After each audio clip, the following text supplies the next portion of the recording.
a major French newspaper, just proved you don't have to fight AI to survive it. Le Monde, one of Europe's most respected news organizations, has quietly built an AI strategy that's now generating significant new revenue, expanding its global audience, and actually growing its newsroom. In the next few minutes, you'll learn exactly how they did it, what went wrong along the way, and what any business can steal from their playbook. Here's what happened. In March 2024, Le Monde became the first French media outlet to sign a partnership with OpenAI.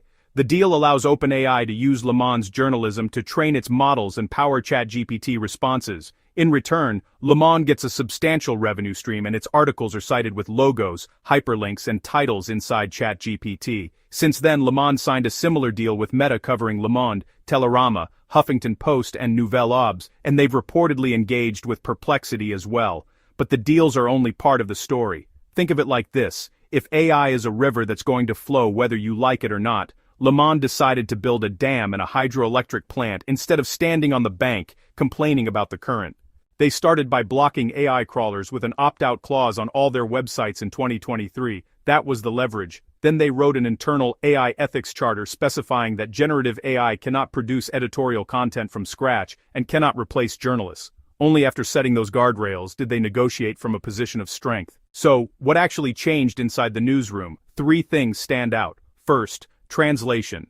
Le Monde uses DeepL to translate roughly 50 articles a day into English. Professional editors then verify and polish every piece. That's how they launched an entire English-language edition, reaching audiences they could never have served before. Their total subscriber count has now hit 660,000, with 90% digital. Second, audio. Through a partnership with Microsoft's neural voice technology, nearly every article in Le Monde's app now has an audio version. That opened the door to younger readers and people who consume news on the go.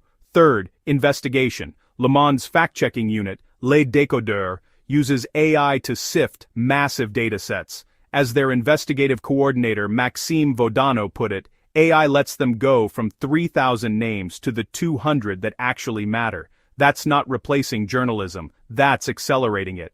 And here's the number that should make every media executive pay attention. Le Monde didn't cut reporters. They went from 310 journalists in 2010 to 560 today. They project that within 2 years, digital subscription revenue alone will cover all newsroom operating costs. They're hiring more people and making more money. Now, let's talk about what can go wrong, because this is not a fairy tale. Risk number 1 is content protection. Once your corpus is inside someone else's AI model, controlling how it gets used is extremely difficult. American researchers have shown that AI systems can memorize and reproduce entire passages from copyrighted text, word for word. Le Monde's contracts explicitly exclude news agency content and photos, but enforcement at scale remains an open question. Risk number 2 is editorial independence. When a major tech company is paying you, there's inherent tension. Le Monde's leadership has publicly stated these deals do not affect their journalists' freedom to investigate OpenAI, Meta, or the broader AI sector. That's the right statement to make. Whether it holds under pressure over years is something the industry will be watching. Risk number 3 is broader.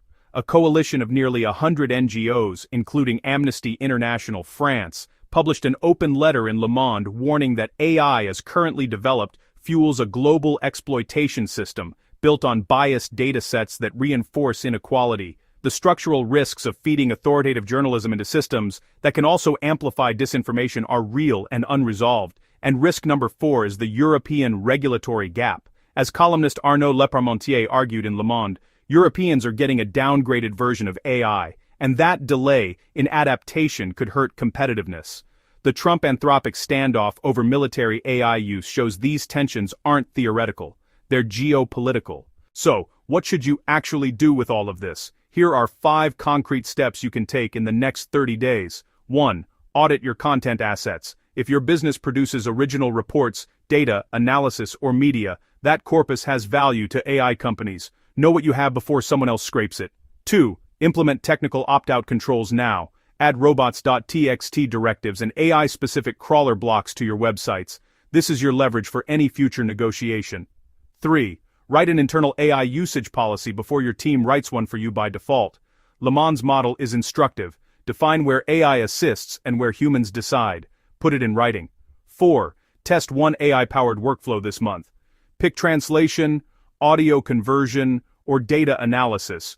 Use it on a real project. Measure the time saved and the quality gaps. That data will tell you where to invest next. 5. Start the partnership conversation. If you produce high-quality content, reach out to AI platforms about licensing. The window where these companies are actively signing content deals is open right now. It won't stay open forever.